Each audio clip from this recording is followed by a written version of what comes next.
ကြီးအေးရွာရဲ့အေးကျဲတဲ့လေပြေလေးထဲမှာစီးဆင်းနေတဲ့လှပလွန်းတဲ့ချစ်စလန်းလေးတစ်ပုဒ်နဲ့မိတ်ဆက်ပေးချင်ပါတယ်။ဟယ်လိုအားလုံးပဲမင်္ဂလာပါရှင်။ Favorite ခန်းရီချစ် channel လေးကနေချစ်ဆိုလိုက်ပါရဲ့နော်။ဒီနေ့မှာတော့တောရတလေးတွေရဲ့အငွေ့အသက်အပြည့်နဲ့ဖက်ရင်ရှင်ထဲမှာအေးမြကျဉ်လူးသွားစေမဲ့ဖက်လေးတစ်ပုဒ်အကြောင်းကိုမျှဝေပေးသွားမှာပါ။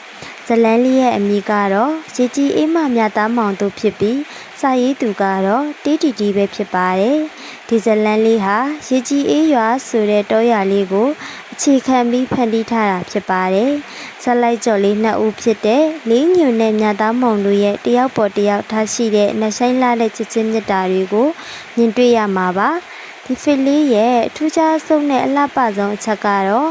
လေးညွန့်နဲ့မြသားမောင်တို့ရဲ့တန့်စင်တဲ့ချစ်ချင်းမြတ်တာတွေရှင်နေထိစေတဲ့မိသားစုရဲ့ကိစ္စချစ်ခင်မှုတွေပြီးတော့ရေကြီးအေးရွာသူရသားတွေကသူတို့နှစ်ယောက်ရဲ့အချစ်ကိုဝိုင်းဝန်းကူညီပေးကြပြီးကြည်ရှိဆောက်ရှောက်ပေးကြတဲ့ရိုးသားဖြူစင်တဲ့ရတလေးပုံရိပ်တွေကိုပါမြင်တွေ့ရမှာဖြစ်ပါတယ်။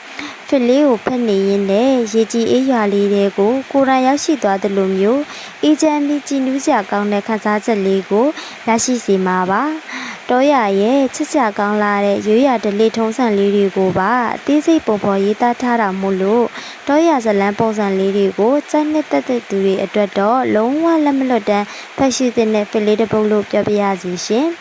စသိမ်းပိုင်းမှာဆိုရင်လေသူတို့နှစ်ယောက်ရဲ့မင်္ဂလာပွဲလေးဟာတရွာလုံးပျော်ပျော်ပါးပါးနဲ့ချစ်ချင်းမြတ်တာတွေလက်မှုနေခဲ့တဲ့ရင်ခုန်စရာမင်္ဂလာပွဲလေးတစ်ပွဲဖြစ်ခဲ့ပါတယ်။အများကြီးတော့မပြောတော့ပါဘူးနော်။ရှင်ထဲမှာအေးမြတဲ့မြတ်တာအေးလေးကိုခန်းစားချင်နေဆိုရင်တော့ရေကြီးအေးမှမြသားမောင်တို့ဆိုတဲ့ဖစ်လေးကိုအခုပဲတွားရောက်ဖတ်ရှိကြဖို့ကိုယ်တိုင်တိုက်တွန်းပြစေရှင်။ဒီဗီဒီယိုလေးကိုစိတ်နှစ်သက်တယ်ဆိုရင် like and subscribe လေးလုပ်ခဲ့ပေးဖို့လည်းမမေ့ပါနဲ့အောင်နော်။အားလုံးပဲအေးချမ်းသာရတဲ့နေ့လေးကိုပိုင်ဆိုင်နိုင်ကြပါစေရှင်။တတား